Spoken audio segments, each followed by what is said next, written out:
When putting together a list of top survival games, you won't get too far before listing The Forest or Green Hell. The two games get brought up in conversation a lot with each other. Today we're going to talk about the similarities and the differences between the two.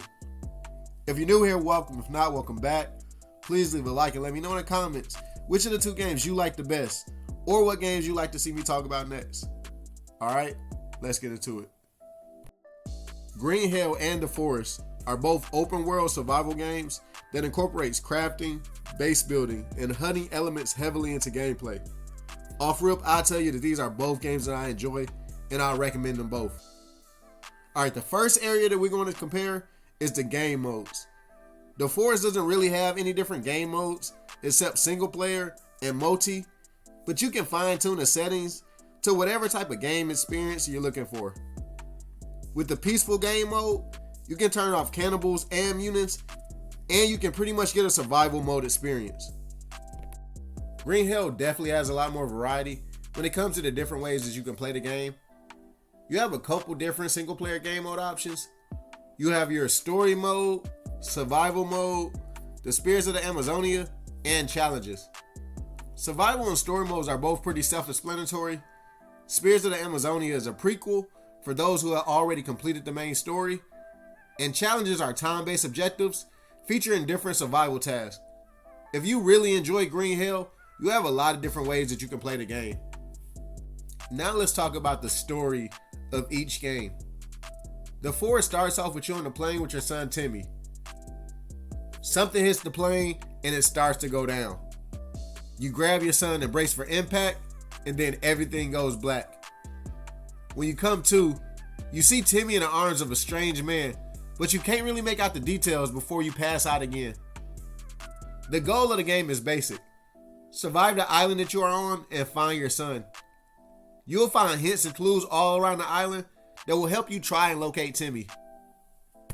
In the Green Hell story mode, you play as this doctor named Jake Higgins, who travels to this remote location in the rainforest with his wife Mia. At one point, him and Mia get separated for their different missions. She calls him one night crying, saying that she needs him, so he gets up frantically to go search for her. He falls and bumps his head, and the rest of the story is him trying to remember the different events from his past and for him to discover why he is really there.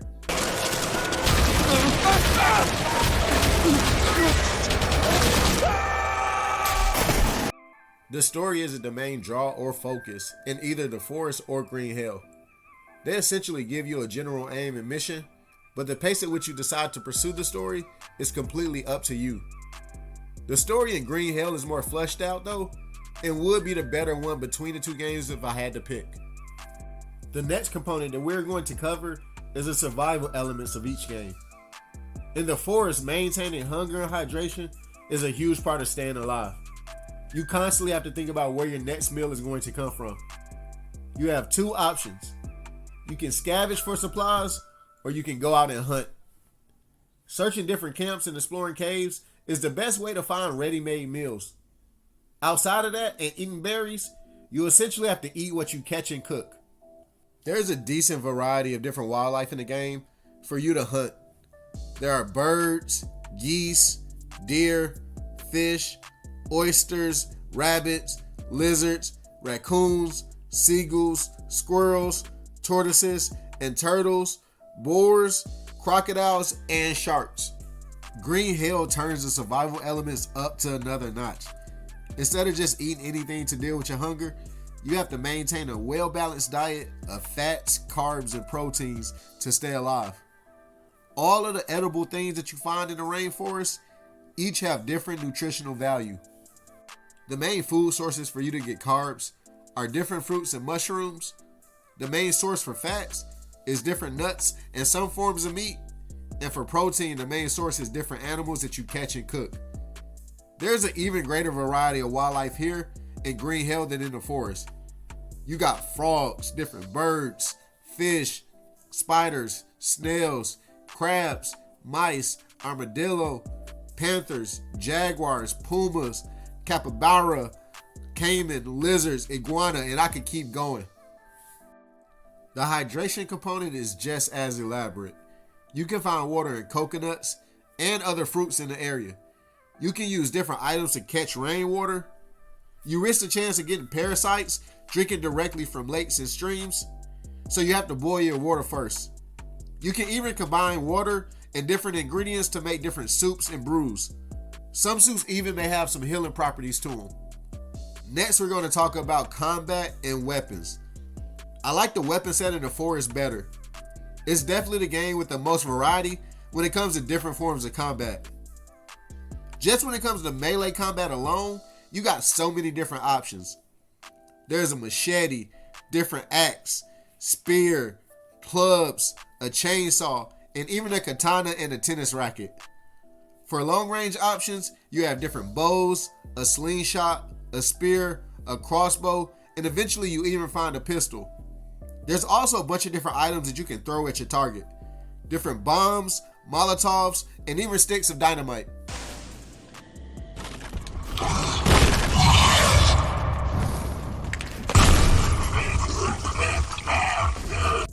There's a decent variety in Green Hell 2, just not as good as the Forest, and not as many modern weapons. For melee, you have different blades, axe, a bone knife, a rusty machete, and different spears that you can use. For long range, you have different bows and a blowpipe. Those are your weapon options. Now let's talk about crafting and base building. Both games are really good in both of these components. I do think the crafting elements are somewhat similar in both games. Things like combining sticks with rocks to make weapons and different stuff like that. When it comes to storage space and how you sort your items, I appreciate both games for their differences. Like, I like not having to organize a backpack while playing the Forest. I like just having my items laid out across the screen. But I also like the realism in Green Hell of having limited backpack space and having to organize where items fit and deciding the order of importance when it comes to what items I'm going to keep and what items I'm going to have to drop because I'm carrying too much weight. Next, we're going to cover the base building components. Base building is always one of the most fun parts of any survival games, and these two games definitely hit the mark. In the Forest, your options is limited to your creativity when it comes to the design and the layout of your base. You have a crafting notebook that you use to set up the outline for your different builds. After you set up the outline, then it's time to collect the different resources needed for your build. Outside of your home, you also have to set up defenses around your base for when cannibals inevitably attack.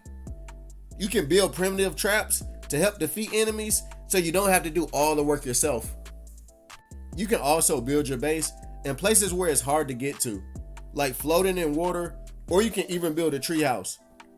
All of the different designs have different strengths and weaknesses. For example, you take more resources to build a treehouse, but treehouses offer an extra layer of protection from cannibals. Your treehouse can be destroyed, but it's harder to destroy than a base on the ground. To be honest though, I like the base building in Green Hell better than in the Forest. To me, it offers even more creative ways to design and set up your different base builds. Just like in the Forest, you have the 3 different levels that you can build on land, in water, and in trees. Each of these have its own advantages. Like if you build on water, you usually won't run out of food or drink. You can also plant crops to grow different fruit trees, and you can even catch and raise animals to have a constant supply of food. Your home base in Green Hell can definitely be a lot more elaborate of a build than in the Forest. These are 2 great games. If you played one and enjoyed it, I definitely think you should pick up the other. If you haven't played neither and is into survival games, I think you should pick them both up. The Forest is the more darker of the 2 games and definitely has more combat than in Green Hell. Green Hell definitely has the better survival and base building components. Now, I won't say one is better than the other, but if you haven't played neither and can only get one, I'd recommend Green Hell. If you made it this far, thanks. Please leave a like and subscribe. Got a lot more content coming on the way soon. All right, until next time, we're out. Peace.